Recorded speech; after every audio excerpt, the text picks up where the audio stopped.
Good day mga ka-sports natin dyan. June 22, bakbakan na ng Capital One Solar Spikers kontra sa Creamline Cool Smashers.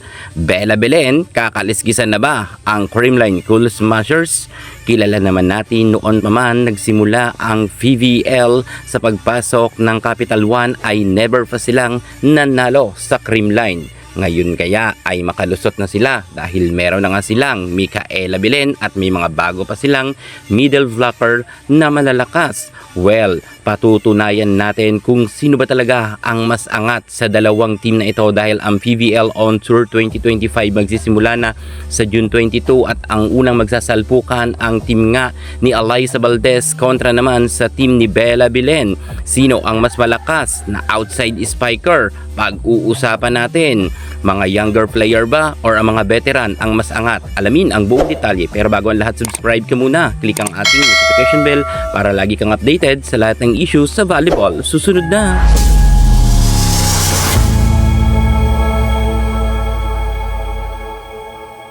Sa pagpasok ni Micaela Belen sa Capital One Solar Spikers, malaki ang naging bulong-bulungan. Nakakaliskisan raw ang nasabi nating Creamline Cool Smashers. Isa sa mga pinakamalakas na team ang Creamline at kilalang kilala na ang team na ito at ang mga bawat players dito ay di kalibre.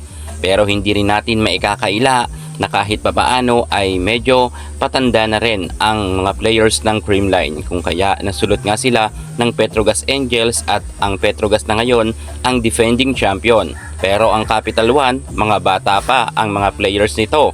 Makalusot naman kaya sila? Salpukan Micaela Belen at Gemma Galanza magaganap na. Sino ang mas malakas? Kay Bella Belen ka ba or kay Gemma Galanza? Well, unahin na muna natin at kalkulahin ang galing ng Capital One Spiker na si Bella Belen. Kilala naman natin na nakipagsabayan na itong si Micaela pagdating sa international game at hindi nga siya nagpakabog sa mga malalakas na team kung saan hindi lang bronze medal ang kanyang naiuwi, bagkus ngayon ay meron na nga siyang napatunayan sa Alas Pilipinas at meron na nga silang silver medal. At syempre isa nga si Micaela Belen sa naging susi ng tagumpay ng Alas at talagang lumaban itong si Belen at kita natin nagpursige naman siya. Hindi siya ganoon katangkaran pero palaban nga ang nasabi nating si Belen. Mukhang papalagto kay Gemma Galanza, pero aminado naman itong si Micaela Belen na saludo pa rin siya kay Queen Gemma Galanza dahil marami rin raw siyang natutunan sa mga veteran spiker kagaya nga ni Alyssa Valdez at ang kanyang ate na si Gemma Galanza, kung saan nakasama niya na rin si Gemma Galanza pagdating nga sa Alas Pilipinas, kung kaya itong si Belen at si Galanza ay close naman sila. Mga fans lang ang nag-aaway-away pero kung tutuusin ay friends naman sila nang nasabi nating ating Gemma Galanza. Well, sa kanilang labanan nga sa On Tour, mukhang magandang bakbakan to. Belen versus Gemma Galanza. Talagang meron silang papatunayan sa kanilang team. Pumunta naman tayo kay Queen Gemma Galanza. Si Gemma Galanza ay naging party na rin ng Alas Pilipinas kung saan nga nakauwi rin siya ng bronze medal. Alam natin noon na si Gemma ay palaban rin sa loob ng court kung saan matatalo sana sila ng Team Indonesia, pero nang ipinasok nga itong si Gemma Galanza ay nasungkit nga nila ang kanilang minimithi na bronze medal. Pero sa kasalukuyan, ibang level na rin ang labanan na ito dahil nga sa PVL On Tour maghaharap nga si Gemma at itong si Micaela Belen. Sa tingin nyo, sino ba ang mas angat sa dalawang team na ito? Kanino ka? Kay Gemma Galanza ka ba or kay Micaela Belen? Sino ba talaga ang tunay na malakas? Si Micaela Belen or si Gemma Galanza? Comment na ninyo yan sa baba. At syempre sa salpukan naman, Phenom Superstar Alyssa Valdez kontra naman sa ating Genesis.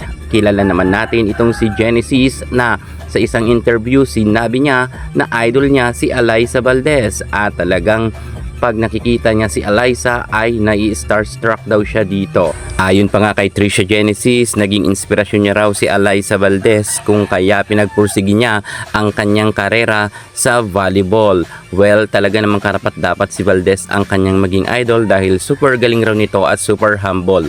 Si Alyssa Valdez noon pa man mga kabataan na iniidolo siya ay sa kasalukuyan nakakalaban na nga ni Alyssa Valdez sa loob ng court. Napakalaki talaga ng respeto ng bawat mga manlalaro kay Alyssa Valdez. Noon pa man hanggang sa kasalukuyan ay hindi pa rin nawawala ang kinang ni Alyssa Valdez. Ngunit aminin natin na medyo maraming nagsasabi at nakakapansin na medyo humina na raw ang ating Phenom superstar Alyssa.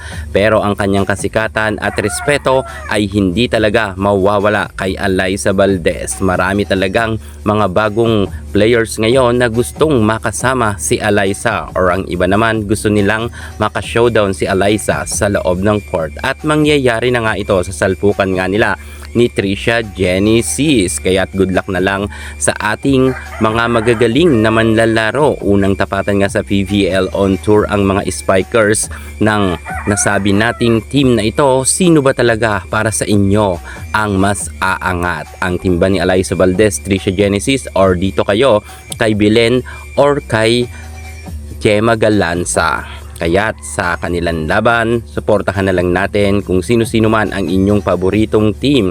I hope na wala sanang maging maraming papaitan or mga ampalaya na bashers. Basta support lang tayo sa Capital One at sa Creamline. Yan muna pinaka-latest natin sa mundo ng volleyball. Thank you so much. God bless.